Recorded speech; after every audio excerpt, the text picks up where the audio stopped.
Hi, this is Eileen Tran again. Thank you for watching my live stream. Um, Yesterday, I talked to my niece and she asked me if I support Black Lives Matter. I said, yes, I do support Black Lives Matter because I do believe all lives matter. But above that, I believe that our life matter, my life matter, and your life matter. Our individual life matters.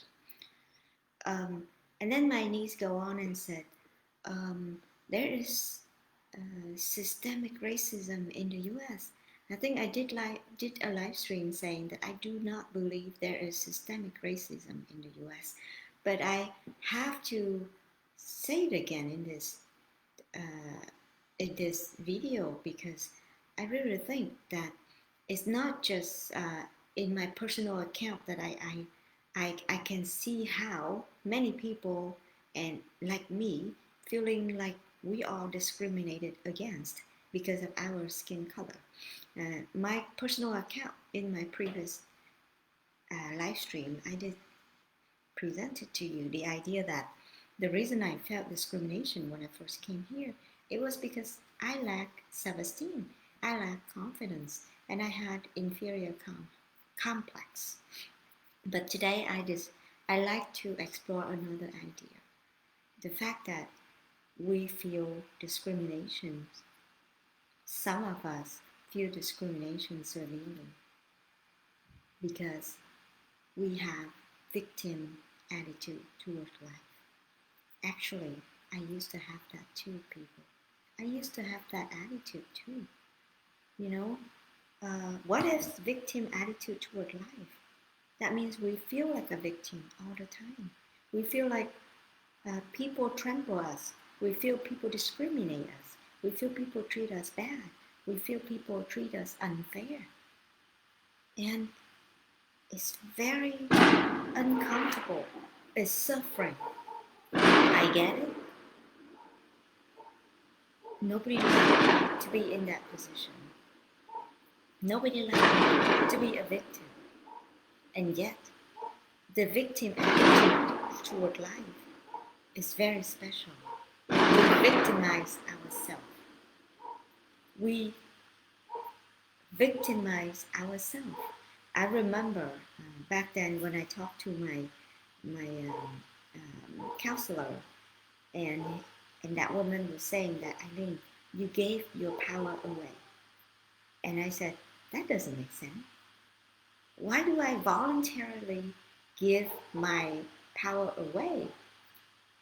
And she said, yeah, because you don't want to take charge of your life.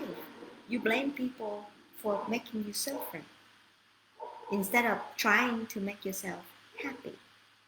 And I was really upset at the woman, so I stopped coming to talk to her. But a few weeks ago, I realized that the truth is my suffering, my mental suffering, is mostly from my victim attitude. You know, I uh, I have this problem for a long time since college. Um, I came from Vietnamese background. My family escaped the communist Vietnam to come to America as immigrant, political asylum, and since I came here, I went to college, and after college, I had a job in New York, and 5 years later, I came home, and ever since, I have this huge issue with my parents, and I think it was because cultural conflict. It was because now I am Americanized, and my parents still Vietnamese. So every time I came home to visit my parents or stay with my parents for like a good length of time, I get into this binging eating. I eat constantly from dawn to dusk, and the food doesn't taste good, but I can't stop eating, and I gained so much weight, and then psychologists say, oh yeah, because that's emotional hunger, that's your escape, and because you're not happy at home, and And for a long time, for 20 years, people, I keep trying to avoid coming home with my parents, to be honest. Because every time I come home with my parents, that's what happened. And I can't resist it. And a few weeks ago, it went to the climax that I ate constantly to the point that my tummy is about to explode. And it hurts because it has no more space in it. I keep jamming the food in and it started hurting. And I couldn't sleep. And that was in the middle of the night. And I feel like I'm stuck, I'm trapped, I can't escape. I hate my life, I hate my parents, I hate the situation, I hate everything. And I can't do anything because it was in the middle of the night. And then that was a horrible feeling. But then I called my friend, they didn't answer me. I called my boyfriend, he didn't pick up the phone. I called my coach, and my coach didn't say anything. She just listened to my yada yada yada. She just listened to my rambling, and I just like throwing verbal trash into the phone, and she just take it all. She just listened and try to comfort me. But I remember one thing she said.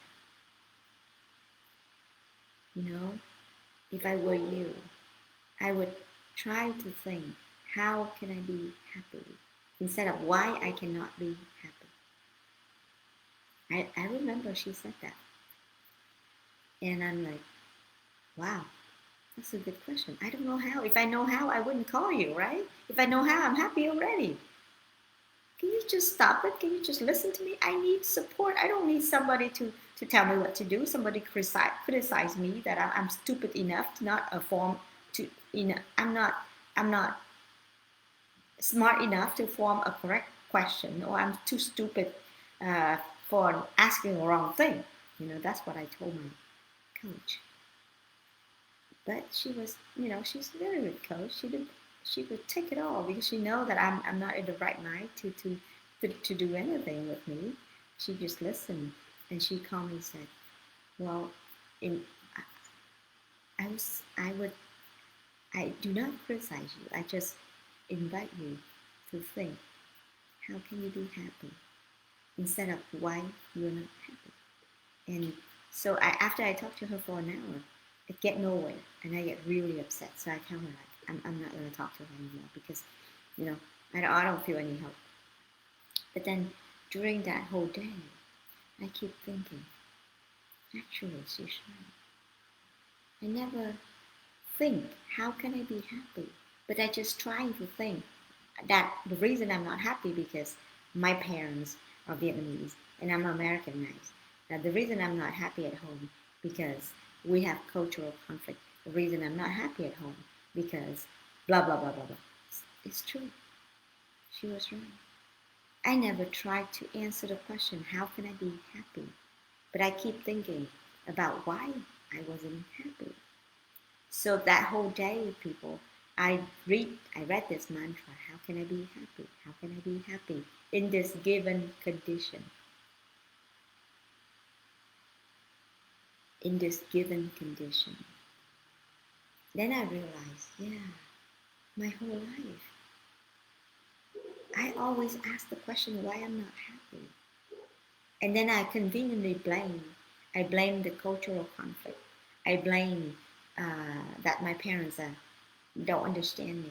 I blame that um, that I can't escape this emotional turmoil as the result of childhood um, childhood experience. But I never tried to solve the problem. Never tried to think of way to make myself happy. So it's like a light bulb turn on in my head. I realized that, yeah, by saying how can I be happy in this given condition is the attitude of taking charge, of taking responsibility of my life, of my happiness. That's why ever since I realized, yeah, even if there is cultural conflict, even if there are my parents who don't understand me, even if there is um, emotional turmoil resulted from my childhood, I still can find a way to be happy. Now I'm in charge. Now I take the responsibility to make myself happy given the situation that is not favorable to me. But if I'm in charge, if I take the responsibility, I still can try and, and be successful at overcoming difficulty. There's always obstacle in life. There's always difficulty in life. We all face difficulty. And if we take charge, we will overcome it. So I tell the story to my niece, and I tell my niece that even if there is racism, if people take charge, if people be responsible, they still can overcome. Look how Obama overcome. He become president of the United States. Look at Oprah. She become billionaire in the United States. Look at how many black people overcome the so-called systemic racism in the U.S. Even if there's such a there is such a thing, I don't believe there is systemic racism in the U.S. like Biden is saying. I think by saying that, Biden really divide the country. He's not trying to unite the country. I really invite Biden to take back that word. That really invite the country. That's really fan the fire of frustration toward um, the incident of the death of George Floyd. I do agree that the death of George Floyd is really sad. We all know that that death shouldn't happen, and we all have sympathy toward him, and we all know that the cop who killed him is wrong. But by saying there is systemic racism in the U.S., Joe Biden really divide the country, divide us between the black and the rest of the country, or between the white and the rest of the race, of the races. I am not white. It's so obvious. And I don't even speak native language. I came here when I was 18. If there is systemic racism in the US, how can I ever step into university? How can I ever step into big corporation? How can I ever own property? You see? And then my niece said, yeah, but then there is because people were slave and that give them a disadvantage to start. I would argue with you that slavery was over a long, long time ago. What matters when you were born? What matters when you grow up? What matters if there is any opportunity for you to change your life? In the US, there are plenty of opportunity to change your life. I have a friend, many friends actually. I have many black friends, many white friends, many Asian friends, and many Native American friends, and many international friends. But I will tell you this story of a friend of mine in college. I was studying Orange Coast College in California, and this man, I met this black man in Orange Coast College. That was in the 90s. Back then in Orange Coast College, there's a professor who taught macroeconomics, and he was so proud to be the one who never gave an A to any student in his 30 years of teaching. But this black man that I'm friend of mine is the only one who broke the record. He got an A from this guy, this professor. Why? Because he's so smart. He's exceptionally smart. And his story is what? He grew up on the street. Yeah? He has the worst start compared to anyone, I believe.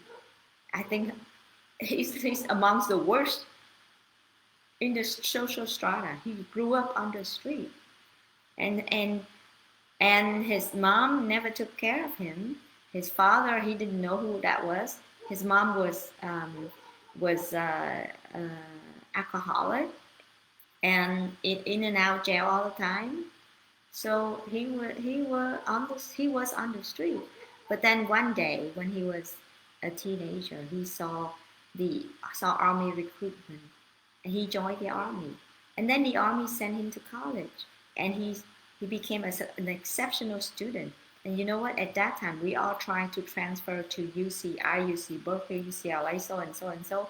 This guy got a personal letter, a personal letter, a personal invitation from the principal of Harvard, Stanford, and UC Berkeley. He is black. You can't tell me that there is racism against black in the US systemically. The law is so fair. I agree, there is individual who hate black, yes. But there also is individual who hate white. And there is individual who hate Asian, hate Vietnamese, hate Chinese, hate Korean. There's always someone who hates somebody, but there's always someone who loves somebody. There's good black and bad black. There's good white and bad white. There's good Vietnamese and bad Vietnamese. We can't take some individual, some person, and say that is systemic, people. I really invite you to look at the issue that if you keep saying there is systemic racism in the US, you believe in it, you create your own problem. Because if you think there is systemic racism in the US, you cannot try. You give up your own power. Because you think it doesn't matter how much you try, that systemic racism is going to keep you down. Don't let that statement from Joe Biden victimize you. Take your own charge. Take charge of your own life. You can, and you definitely will succeed if you try and take your charge. There is no systemic racism in the US. Mr. Biden, please take your word back. Thank you. Because that word divide the country and victimize black. Thank you. Thanks for listening. Goodbye.